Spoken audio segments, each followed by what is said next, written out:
મિત્રો, તાજેતરમાં સરકારે ભારત ટેક્સી શરૂ કરી છે, જે એક એપ આધારિત ટેક્સી સેવા છે. પરંતુ શું તમે જાણો છો કે ભારતમાં ટેક્સીઓ ક્યારથી શરૂ થઈ અને ભારતના કયા શહેરમાં સૌપ્રથમ ટેક્સીઓ શરૂ થઈ? વાસ્તવમાં નિષ્ણાંતોના મત મુજબ ભારતમાં ટેક્સીઓ 1911 થી 1912ની આસપાસ મુંબઈમાં શરૂ થઈ હતી. યુરોપની બહાર ટેક્સીઓનો ઉપયોગ કરનાર પ્રથમ દેશ ભારત બન્યો હતો. જ્યારે મુંબઈમાં મોટર ટેક્સીઓ પહેલીવાર શેરીઓમાં આવી ત્યારે મોટા ભાગની પારસીઓની માલિકીની હતી. દોરાબજી ટાટા પાસે ઘણી બધી ટેક્સીઓ હતી.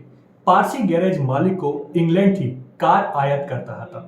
નિષ્ણાંતોના મત મુજબ ટેક્સી શબ્દ ફ્રેન્ચ શબ્દ ટેક્સીમીટર પરથી આવ્યો છે, જેનો અર્થ ભાડું થાય છે. આ શબ્દ લેટિન શબ્દ ટેક્સા પરથી આવ્યો છે, જેનો અર્થ ફી અથવા તો દર થાય છે.